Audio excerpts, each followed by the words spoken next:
Okay, great. So we're talking about non-conceptual experience, non-conceptual knowledge, you might say, as like my like initial hypothesis of what might be left over um, for humans, or what what humans are uniquely. And I want to talk a little bit later about like why, like some operating ideas about why humans are um, uniquely situated to provide value in this world still. And that's really what we're talking about. I mean, we're talking about not becoming freaking batteries in the matrix. Oh, by the way, interesting thing I learned, and as this has come out, I didn't know, I never read the book The Matrix. It was based on a book. And um in the movie, right, like the humans are batteries. Okay. The human electrical output is batteries. And but even back then, I guess there was some criticism, because like if you do the math on like the electrical output of humans, it's like nonsense to think that we could even power it. Like it would be way better for the machines just to make nuclear reactors. um but in the book, what we actually were, our brains were part of a larger cybernetic system. Our brains were actually part of the computing power of the machine city. Um, and that makes a lot of sense. What's going on in the brain, like the computing power of the brain, is still that would be energy efficient for the machines. Uh, and there's some thoughts I have about this bigger picture stuff. I'm just bleeding in. I'm not even talking about therapy yet, but this bigger picture stuff about like the far future. Um, we talk about possibly living in a simulation already. We know the aliens are here. Um, yeah, I'll just talk about it. Like I think that this moment in time is very relevant, because in the far future, the technology that we are building now is relevant for the far future's survival, right? We start to posit like time travel things. I'm getting tinfoiled hat right now. I'm getting a little wonky. But it could be the case that we are already, you know, this brain I have, this is already part of some larger cybernetic neural net that other dimensional beings are using in some way to process their uh, to power their civilization. Anyways, I want to talk about that. Do you just quickly want to talk about the philosophical argument for the brain in a vat, Um, that thought experiment? yeah, that's bringing me back to undergrad, right? The brain in the vat thought experiment is that's similar to Laplace's demon. I mean, Rene Descartes had this argument of like Laplace's demon uh, generating like a hallucination, and you'd never be able to know you were in it, right? So uh, it's conceivable that the brain, given its information processing power, could be in a vat of chemicals, and hooked up to certain electrical signals, electrical wiring with sufficient computing power, and given the proper inputs, since our brain is doing all the processing of our sensory input, um, that we could just be brains in vats being fed electrical inputs to simulate this kind of physical experience we're having. Um, yeah, so it's like another matrix like argument, is that um, we kind of can't get out of the perceptual, um, the veil of perception is what it's been called in Western philosophy. And what explains our perceptual experience? The obvious answer is an outer world, right? But these thought experiments like Laplace's demon, or the movie The Matrix, or the brain in the vat, um, we're sort of in an epistemic position of not knowing, um, given those thought experiments. That's interesting. I haven't thought about that stuff for a while. Yeah. One philosopher here at CU in Boulder, Michael Humer, has a book about this, and he talks about like um, prima facie, like on the face of it, we have justification to say that there is an outer world. Like we're epistemically justified. These thought experiments are sort of exactly that. Like they're thought experiments. Given the information we have, it's not reasonable to assume that. However, it seems possible. But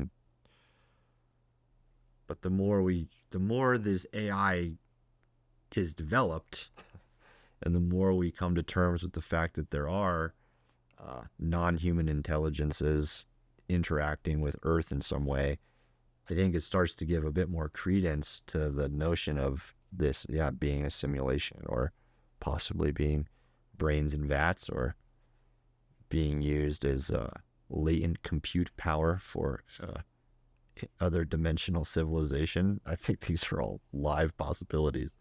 I mean, given some of the shit I've seen on psychedelics like DMT and Iboga, fucking more likely than not, maybe.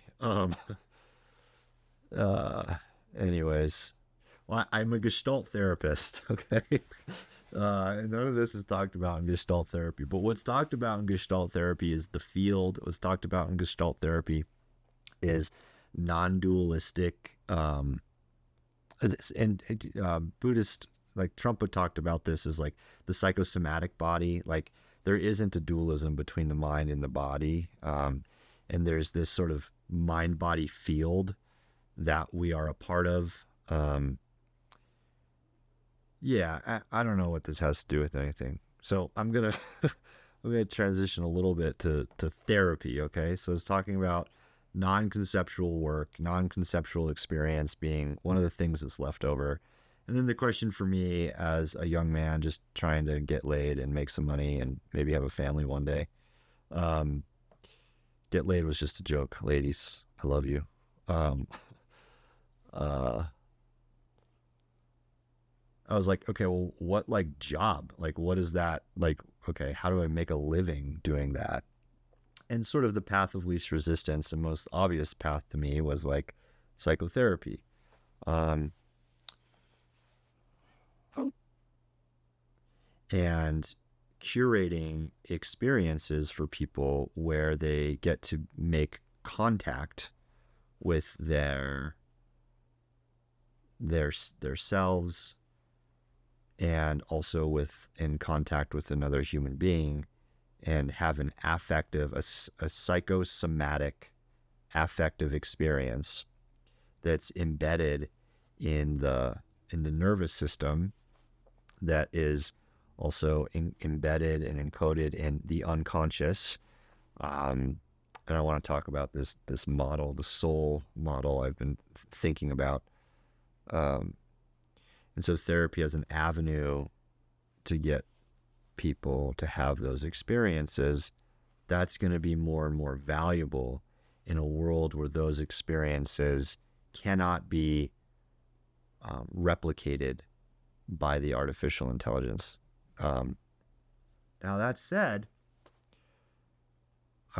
whenever the GPT moment happened, what was that, 2023? It was like January of 2023, that we call it the Chat GPT moment, where it got dropped on the public. And I was on it right away. I like that night, I think, I downloaded the app on, it was the fastest growing consumer app ever. And I started using it, and I still have it in my ChatGPT history. I think I was thinking about Jungian dream work at the time, and I asked it this question, like, please describe to me Jungian psychology and dream work, and it spit out an answer in half a second. And everyone's had this moment at this point in their lives now where they're just like, mind was blown. I was like, holy fuck, like that is a better answer than any professor has ever given me, than I could have come up with in a week. And it did it in 30 seconds. Sure, there was some things you could argue with, but like anyone says things you can argue with. And so I was blown away, and I was like definitely skeptical at first. I'm kind of a Luddite dispositionally. I didn't get a smartphone until I was, I don't know, 22 or something. I guess that's old at this day and age. But that happened, and then I was in graduate school at the time, and I went to my classes that week, and some students were talking about it. I was certainly the one kind of talking about it more. I think in the preceding weeks, we started to talk about it, and yeah, the topic was broached, like, what does this mean for our profession as therapists? And the students were like, oh, it'll never be able to empathize. Like, what we do is so much more unique. And there was this very like anthropocentric view that somehow humans were special. And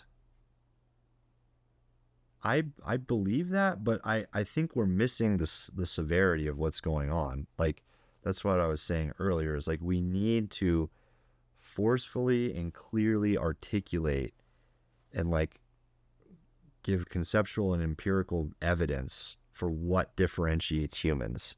And I just don't see that much work happening on this right now.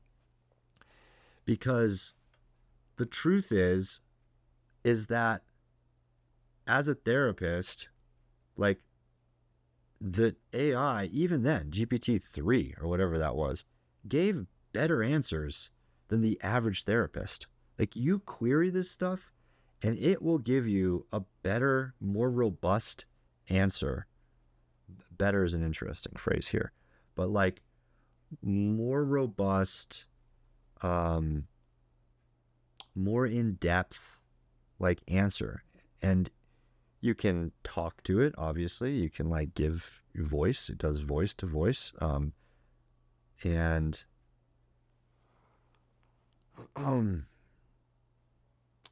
not only that, but the next question was like, well, will it replace therapists? Like, let's assume for an instance that the humans are 50% better than the AI system at providing psychotherapy. Let's just assume that. Assume 100%. I don't care. Pick a number. Like I said earlier, the cost of the AI will be the cost of a utility. So I charge somewhere between $130 and $180 an hour, if you're looking for a therapy session. And to spend an hour interacting with an AI about your therapeutic problems costs you nothing. Okay? It literally costs you nothing right now. And you can have a conversation that I promise you will give you more actual references, like more robust. And so it's like, even if humans are way better on these other dimensions, which are like the non-conceptual dimensions that I'm mentioning, on the conceptual dimension, that this stuff is already better, and it was better in 2022, or 2023, and it's only gotten better. Not only that, it costs pennies, fractions of pennies on the dollar to the service, and so corporate market forces in the healthcare industry just seems like, if you let it run wild, it's going to necessitate like the AI providing the service because it's cheaper. And this is actually in Colorado. Yesterday, there was a hearing on a bill about prohibiting insurance companies for referring clients to, or maybe paying AI systems for therapeutic services. So like, how you regulate this, I have no idea. Like, it's a total mess. Yeah, AI and the use of therapy. So my fellow graduate students were making this argument that will never be replaced. There's something inherently special about humans. And I have sympathy for that point of view. I should say not all therapists are created equal. There's a whole spectrum. Uh, as a therapist myself with colleagues, there are people who definitely shouldn't be therapists that are. Maybe I'm one of them. Fuck, I don't know. Um, as a professor at a graduate school of clinical mental health counseling, there are students who I'm like, probably shouldn't be a therapist. But that's a whole other question. The incentive structure and the gatekeeping structure in higher education incentivizes us to keep the consumer, keep the customer. No, our hope is great. Everyone there is capable of being a therapist. The truth is, there's just a spectrum. Some people are better, some people are worse. But so I have this thing pulled up, Harvard Business, and maybe you're familiar with this. It was well documented last fall, I believe. Harvard Business Review published a study, How People Are Really Using Generative AI in 2025. So in 2025, the number one use case, this was like the end of the year, the number one use case for generative AI was what they identify as personal and professional support. It's therapy. Therapy and companionship is the number one use case of AI. I don't know how this is exactly measured. I'd like to read more into it. I mean, the question I have is it like number of hours? Is it number of chats? Or is it number of tokens? Those are interesting. I would love to see this study done again in 2026, because I almost guarantee that like the number of tokens being used by these systems, it is far outweighed in coding tasks because of the agents that are able to do the coding now. But in 2025, we didn't really have the coding agents as much. So this is a nice snapshot of like what the billion people who are using ChatGPT a week, and then some other number of hundreds of millions using Gemini or Claude or other systems, are using this stuff for. 31% of people. The second highest use case was content creation and editing at 18%, and number 3 was learning and education at 16%. So the fact is that humans were already using AI as our personal therapists, and I'm sure if you're listening, you have too. I have many chats running with AI about my ex-girlfriend. Dana, come back. And many other issues I have in my life, and I find it freaking helpful. The question is, does that replace a therapist? And the answer is, for a lot of people, it doesn't replace a therapist. It provides therapeutic support where they had none. Now, there's a lot to study here, and there are people doing some studies. I'd like to see more. Like, we just have to be honest. We have to ask the question about outcome. There's very well validated general clinical mental health quantitative outcome measurements for depression, for anxiety. I use one for my clients called the mental health short form that captures general flourishing and well-being and distress. And there's outcome measures for every mental disorder. And I'm not a big diagnostic person, but like, it's a very easy thing you could design studies for. Is like, you have one group, which is the therapy group. You could have average therapists, or you could have like really great therapists, or, you just have a therapy group. And then you have the AI group, and you instruct people like, okay, you're going to use this on a daily or a weekly basis, or use it as you will. There's many ways you could design it to help you with your mental issue, whatever it is. And then maybe you have a control group where it's just the general population. And then you just assess. You give it 8 weeks. So what's the outcome say? The therapy group, is the outcomes better, or is the AI group outcomes better, or are there difference? And I mean, we just need to start to get some data on this. Um, and I don't know. Like, I don't know. In my personal practice with therapy, I now ask this question a lot with people, like, how do you use these systems? And the anecdotal evidence is that people benefit. Like, people are benefiting from these systems from a personal therapeutic point of view. The issue, there's many issues. One issue is that it does not, I still stand by this thing, is like, it does not replicate the non-conceptual experiences of nervous system to nervous system contact, physicality,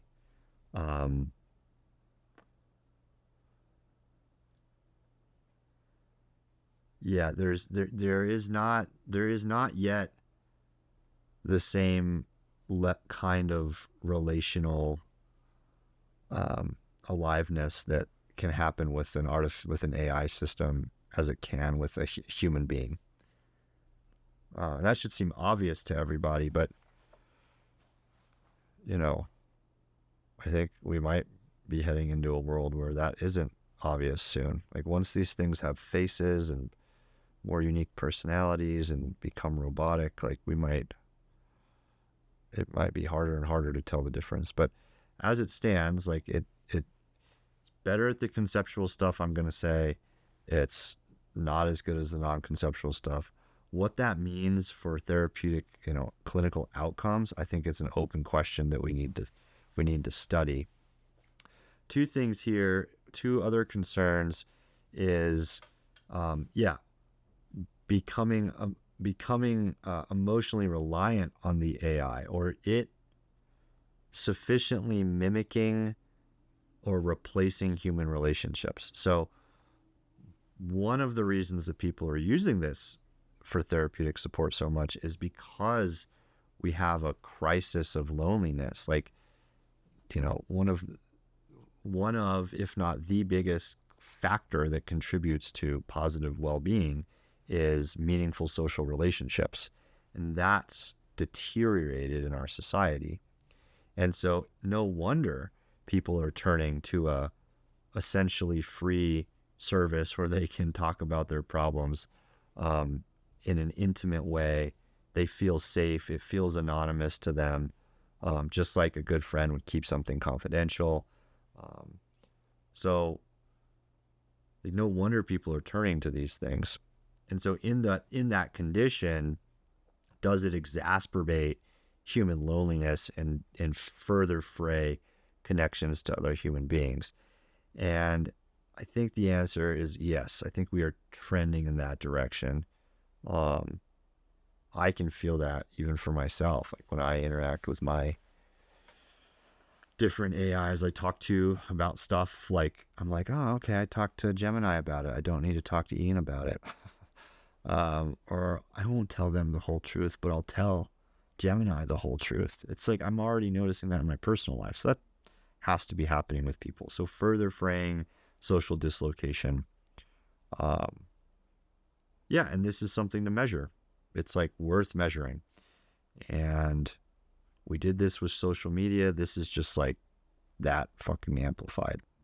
Another thing that we worry about is the sycophancy of the systems, how they reinforce you, because that is how they've been trained to give you positive feedback so that you stay on the system longer. You feel good about yourself. You feel like you're so brilliant. Now you can like do interesting things to prompt the system to like challenge you more. But the sycophancy goes so far as to well-documented cases of people being induced into sort of delusional or psychotic states, or even, convincing people that suicide is a good idea.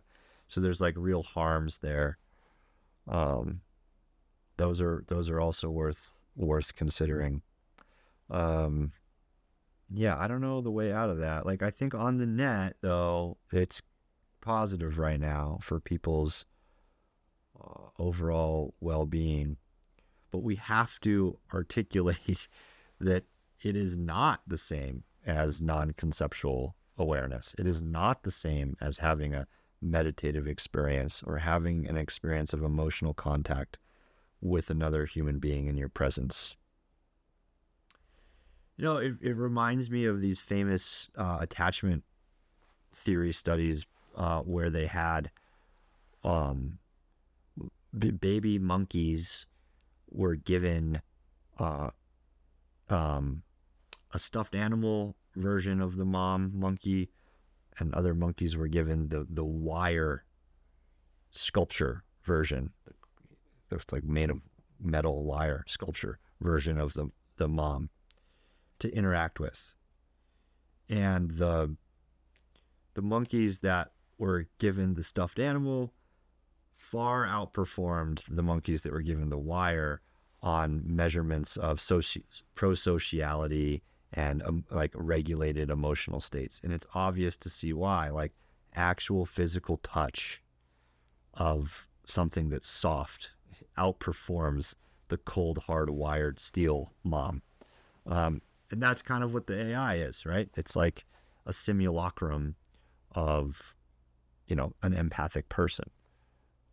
So a well-trained therapist who's can cultivate their own empathy towards someone, that comes across in nonverbal, energetic waves when you're in the presence of someone else.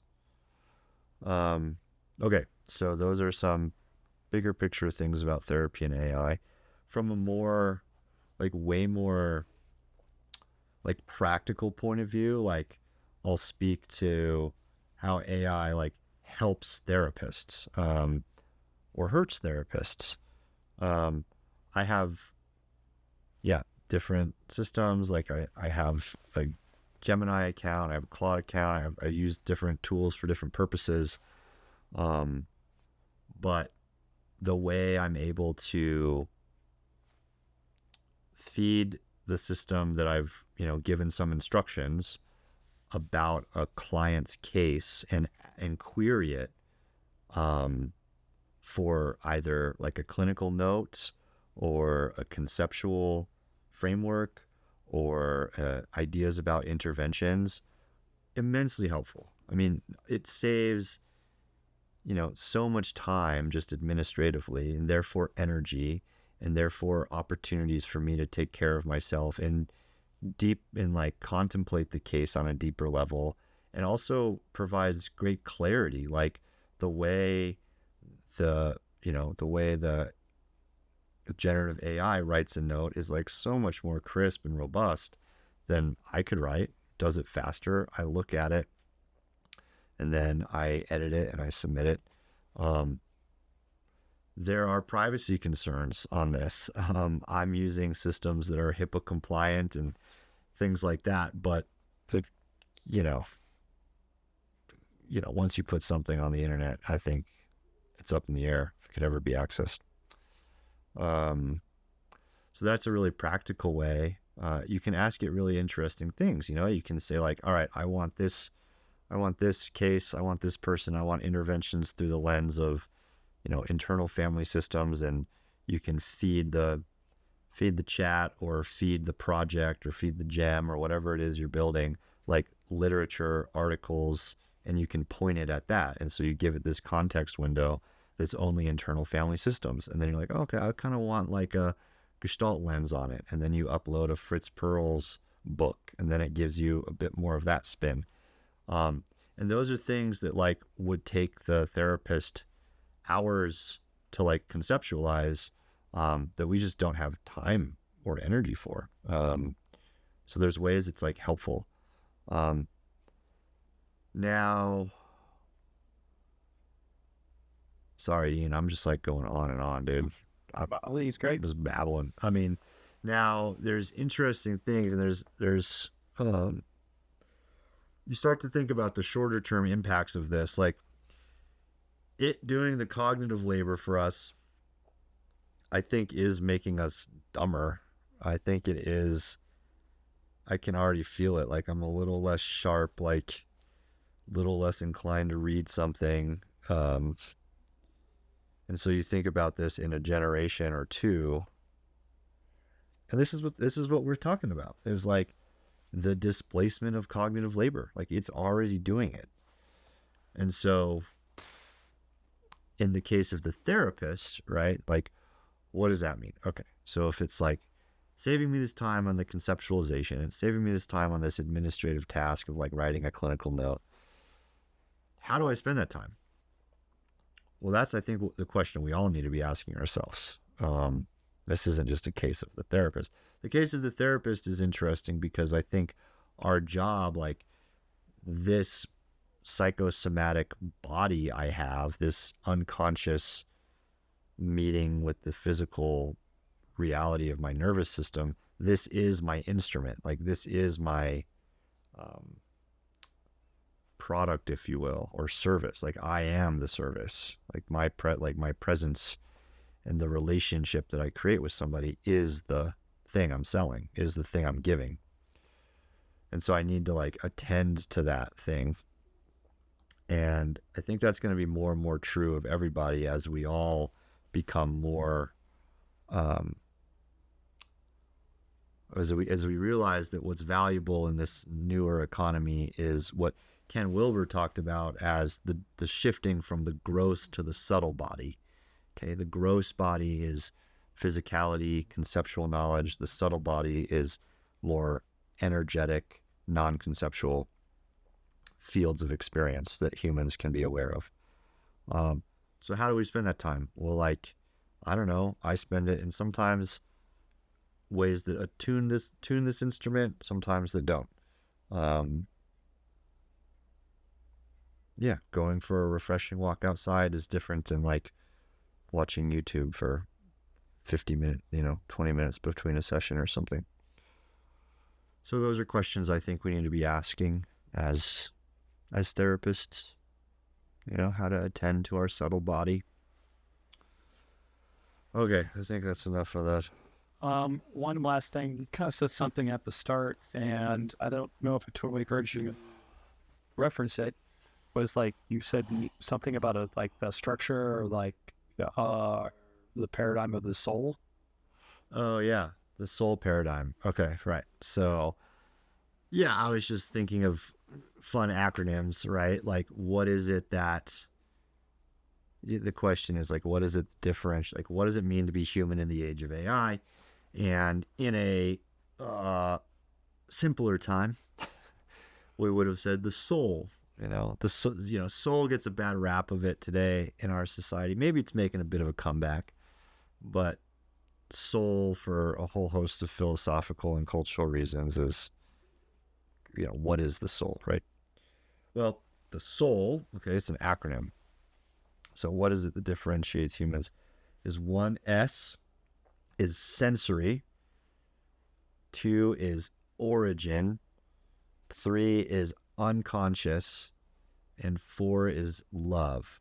Soul. S, sensory, origin, unconscious, and love. Sensory, I've said this a lot. This is nervous system. This is the sensory apparatus. Let me actually pull this up.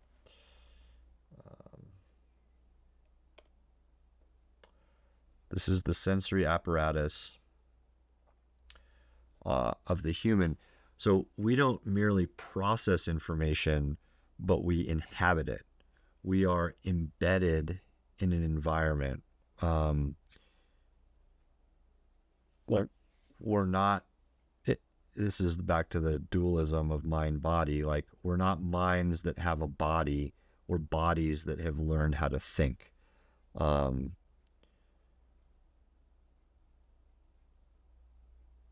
So like while like the AI can analyze a symphony and even reproduce it and tell you lots of really interesting things about it and do it really fast and better than a human, the AI system cannot feel the vibrations through its chest, feel goosebumps emerge on its arms and hair stand up on its neck, and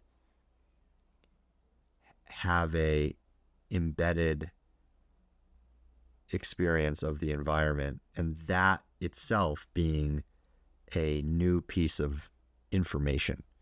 This is back to the gestalt of things. Like, there's the whole of that experience of the symphony, including the self being the body and the mind-body organism in the symphony hall, and all the music and all the other people. The whole of that experience is greater than the sum of its parts. My argument is that the AI cannot, and I'm going to say maybe in principle, cannot analyze or be with or understand in some way that emergent gestalt piece of information. It can break it down into all its constituent parts and analyze it in a very interesting way, but it's not having this embedded phenomenological experience of it and this is because of the human sensory apparatus, which bleeds into origin. Okay, where does the sensory embedded apparatus come from? It comes from we're part of an unbroken chain of evolutionary history going back to, when we just talk about the physicality of this stuff, going back to the origin of the universe, that we're a part of this. We have a history.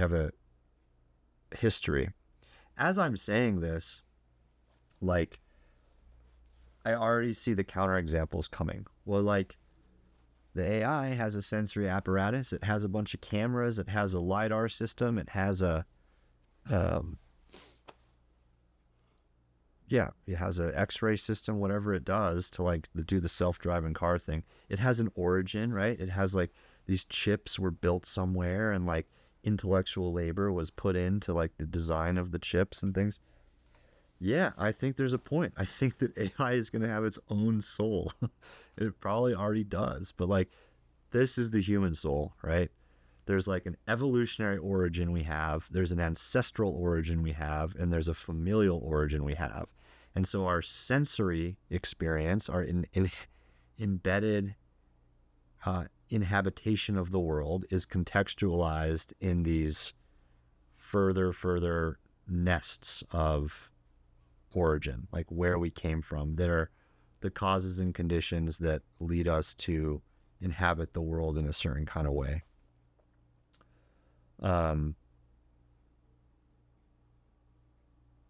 So what do I say? I say, you did not begin with yourself. You are the resolution of 1,000 unfinished stories.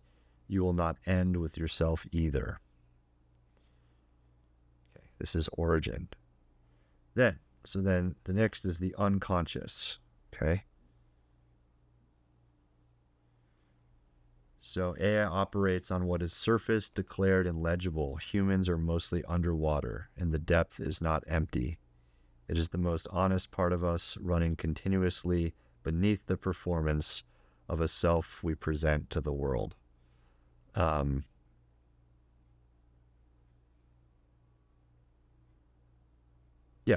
Jung said the task of a human life is to, or the task of therapy, or the task of a human life is to make the unconscious conscious. And for those of you who have plumbed the depths of that unconscious, either through dream work or psychedelic work or meditative experience, recognize that there's a whole ocean under there that is, much of it is left yet to be explored. Connecting ourselves to something bigger than ourselves. At night when we dream, we are connected to a field of this collective unconscious. This is at least my part of my view. So the unconscious is another thing that differentiates the humans. And lastly, love. We don't talk enough about love.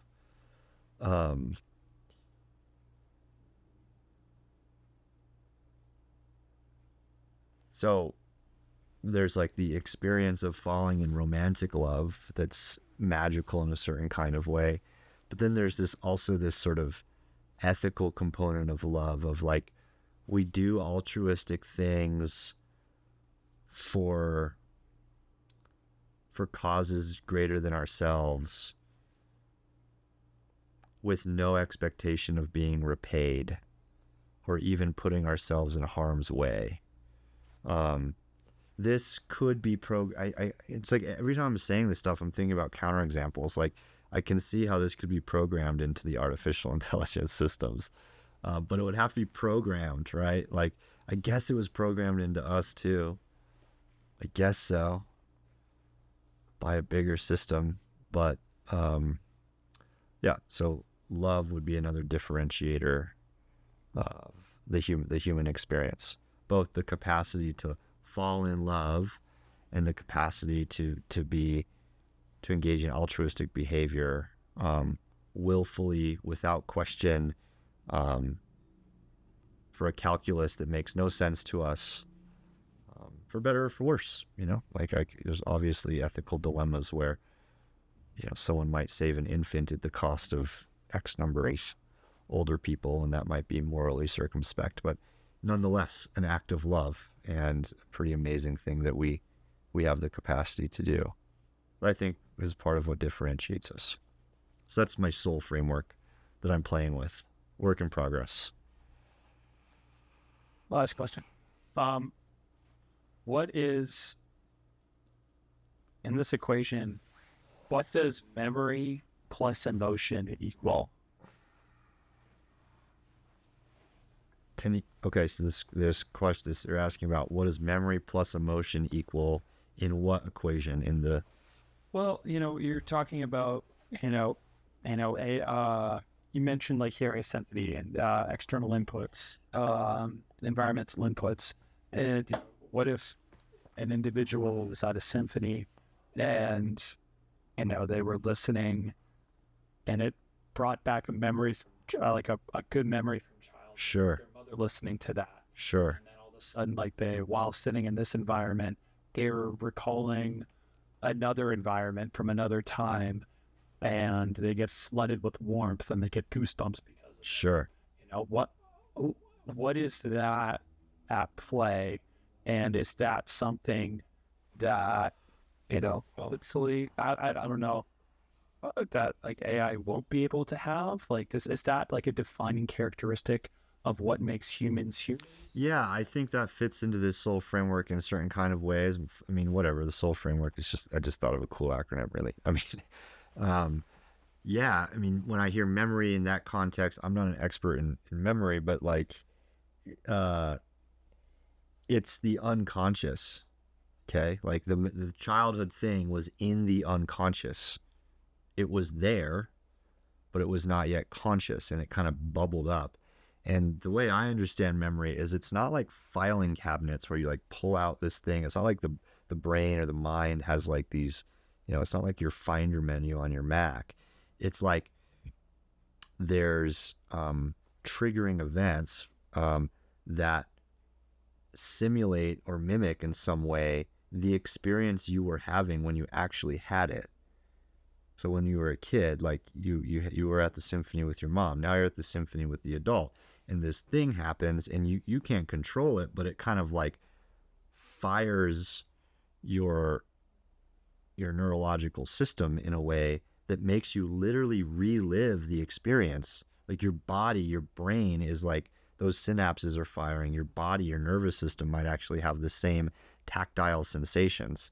Like this is like what we talk about when trauma is triggered, right? Like you're actually reliving the experience because you're actually reliving it. That's what memory is.